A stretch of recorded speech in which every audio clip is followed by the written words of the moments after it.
Okay, Steve Gates. Apologize for not getting you a video earlier. Somehow or another, I lost the video. So, anyhow, here we are under here. I'll use a light for a pointer.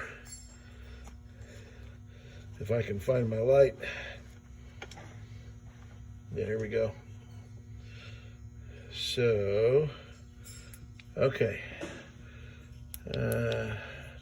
All right, so you can see our spline. It's a white oak spline. And to give you an idea of where we're at, we are just, here's the engine water pickup right here. Whoop, here's the engine water pickup right here. And so we're just forward of that, just a little bit of the engine water pickup. And the spline goes, oh gosh. Here's your plug on the inside of the boat.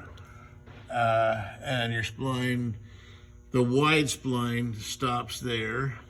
And then we did a narrower spline and up to, here's the you know what that is, the bow thruster. So all the way up to here. On this side, our spline runs from, well, it's not nearly as long. It's running back here. This one's about 10 feet long. So splines are done. And then the next issue, of course, that we discussed, that we found was, hang on a minute, I'm getting there. And let me mention the bottom part of the keel. The keel seems to be made of 2 layers. And one layer of the keel is white oak, the bottom layer.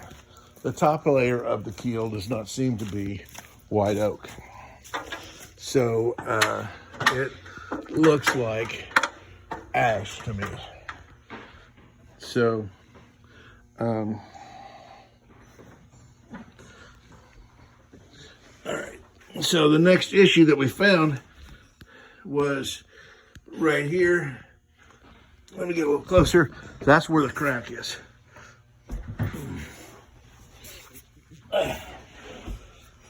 In the inner layer of the keel. Again, it is 2 layers.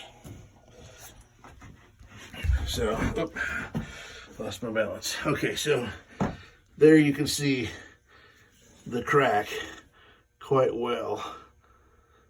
And it's the shine, there's a screw laying right here. And at the end of the screw, you see a kind of a white shiny dot. It's right at the edge of my flashlight. That's a screw from the bottom. It's holding the bottom to the keel. So, and then you can see that crack, and it extends up here in the next section. No, and it runs pretty much the whole length of that next section on both sides of the next section. The next section after that is underneath the furniture, which we removed a little bit of the furniture. And we don't know about what's going on under there because the epoxy that's been poured there. So we have to peel up the epoxy to know what's going on there. But this epoxy back here was cracked, which leads me to believe that since this is not cracked, then I don't think we're going to find cracks underneath it. And since this was cracked and there was on the surface, and we peeled it up and we found cracks underneath, that makes me think that we're probably okay, but I can't be positive. So I'm going to stop the video for right now, and I'm going to move up to the next section and show you a little more. I don't know what I'm going to find yet up there. So you're seeing it as I inspect it.